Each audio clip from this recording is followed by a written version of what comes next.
बच्चों, mental math कक्षा 7 मैं हूं हरी सर और आप सभी बच्चे देख रहे हैं आपका अपना YouTube channel math with Hari sir special Hindi medium के बच्चों के लिए। आज हम करने वाले हैं अध्याय 1 पूर्णांक का आखिरी भाग, प्रश्न नंबर 47 से प्रश्न नंबर 50 तक। तो बच्चों, आपको सिर्फ एक ही काम करना, प्रैक्टिस करनी ज़्यादा से ज़्यादा।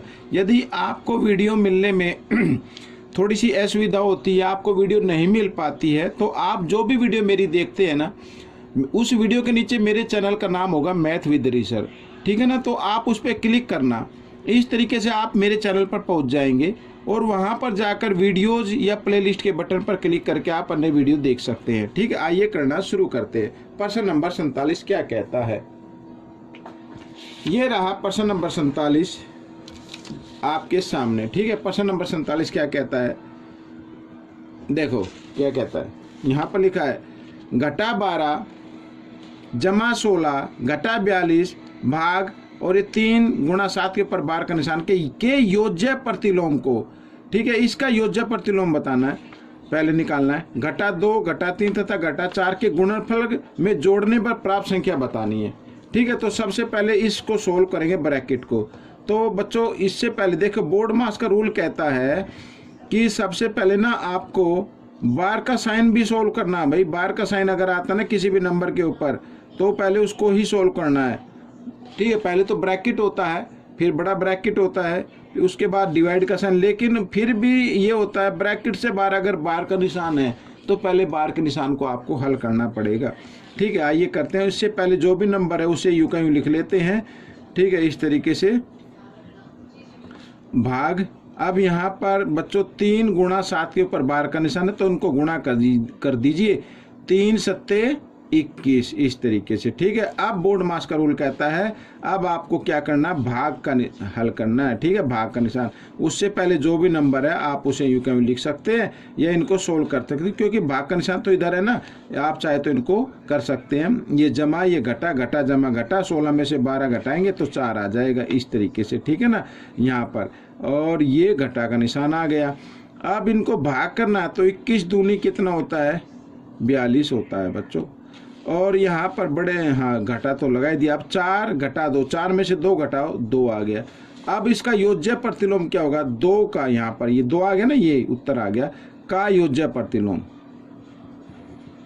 योज्य प्रतिलोम, ठीक है। योज्य प्रतिलोम क्या होगा भाई, जमा का 2 है तो इसका हो जाएगा घटा 2, ठीक है, इस तरीके से। अच्छा, इसको क्या करना है, यहाँ पर जो नंबर लिखे हैं इनके गुणनफल में जोड़ना है, ठीक है। योज्य प्रतिलोम को घटा 2 घटा 3 तथा घटा 4 के गुणनफल में जोड़ने पर प्राप्त संख्या बतानी है। तो यहाँ पर आइए गुणनफल निकाल लेते हैं पहले। गुणनफल तो घटा 2, यहाँ पर गुणा का निशान, घटा 3, ठीक है, इस तरीके से गुणा का निशान, और घटा 4, ठीक है। आप घटा से घटा का निशान कट जाएगा, घटा का रहेगा तो गुणनफल इसका घटा में ही आएगा। 2 तिया 6, 6 चौक 24, ये आ गया बच्चों, ठीक है। अब इसमें लिखा है, ये गुणनफल आ गया। आप प्रश्नानुसार करके लिख लीजिए आप, ठीक है, तो आपका ये आंसर आ जाएगा गुणनफल में, ठीक है। योज्य प्रतिलोम जो आया है ये आ गया, इसको क्या करना है, जोड़ना है, ठीक है, जोड़ना है। ये जोड़ने के लिए जमा का निशान लगा दे, तो घटा 24 और घटा जमा घटा, तो घटा 24 और घटा 2 कितना होता है, घटा 26 होता है बच्चों। ये आपका उत्तर बन गया, ठीक है। प्रश्न नंबर 48 देख लो, आपके सामने ये रहा। ये भी बड़ा आसान है, सिर्फ देखने में मुश्किल लग रहा होगा, ऐसा कुछ है नहीं। अब निम्न संख्या रेखा में a घटा b घटा c का योज्य प्रतिलोम बताना है, ठीक है। अब a देख लो कहाँ पे लिखा, ये रहा a, तो यहाँ घटा 4 घटा 5 घटा 6, तो a का मान क्या आएगा, घटा 6 आएगा बच्चों, ठीक है ना। अच्छा, b का मान निकाल लेते हैं। b का मान ये रहा, तो b का मान कितना आएगा, 1 2, इधर जाइए तो जमा की तरफ है, b का मान आ गया, यहाँ पर b बराबर 2 आ गया। अच्छा, c का मान भी निकाल लेते हैं।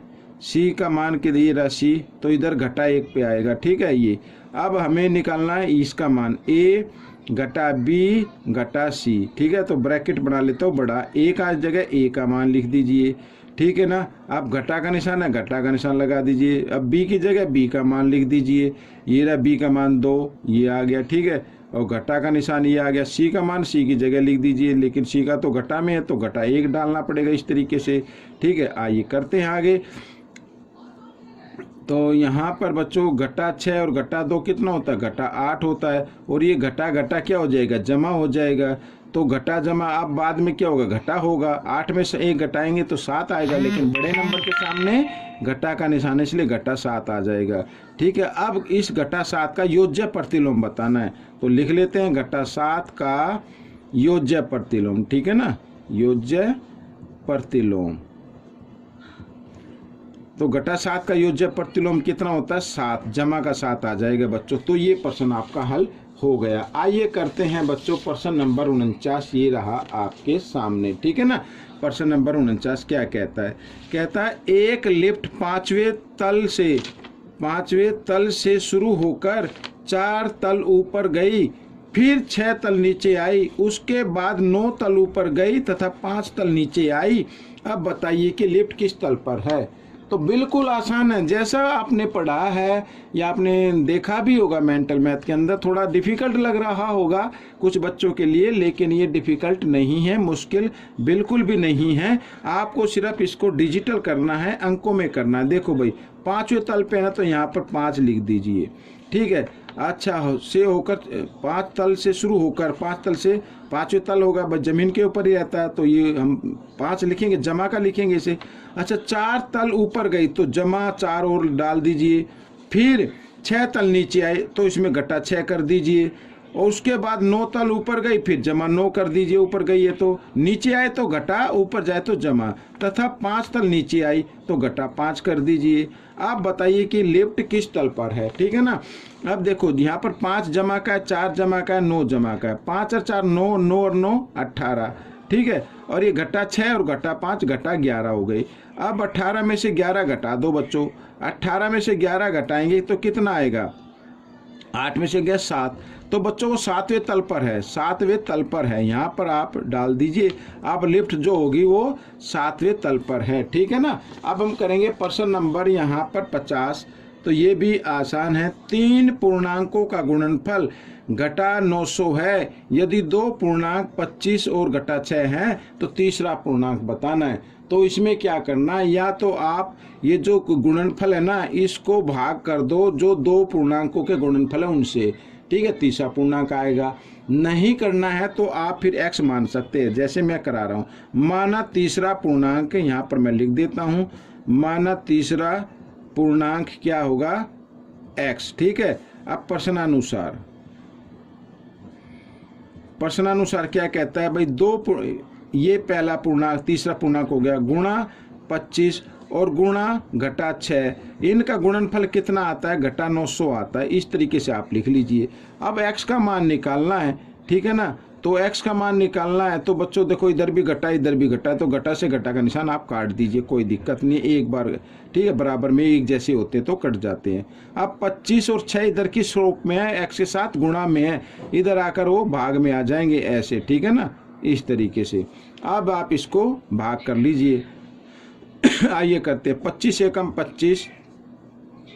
ठीक है, और यहाँ पर 25 तिया 75। ठीक है, 1 बचा 5 15 और 0 150 हो गया। 25 छिक्का यहाँ पर, ठीक है 150 होता है, और 6 से 6 कम 6 6 छिक 36।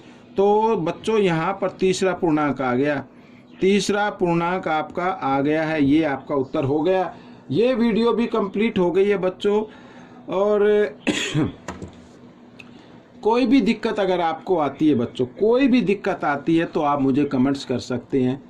अगर आप चाहते हैं कि सर इस टॉपिक पर वीडियो बनाए तो मैं उस टॉपिक पर वीडियो बना दूंगा आपके लिए। सिर्फ आपको क्या करना है, वीडियो को पूरा देखना है, स्किप बिल्कुल नहीं करना है, और देखकर प्रैक्टिस में लग जाना है। प्रैक्टिस करनी है भाई, ज़्यादा से ज़्यादा, जितनी हो सके उतनी प्रैक्टिस करो।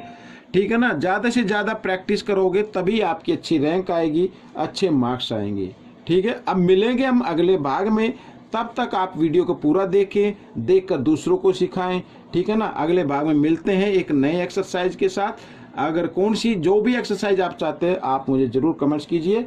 ठीक है ना। तो आपके कमेंट्स पर वीडियो जो बनाकर मैं आप सभी बच्चों के लिए अपलोड कर दूंगा, तो प्लीज़ कमेंट्स करना बिल्कुल ना भूलिए। अगर वीडियो पसंद आती है तो लाइक भी जरूर कर दे। ठीक है, मिलेंगे अगले भाग में, तब तक के लिए धन्यवाद।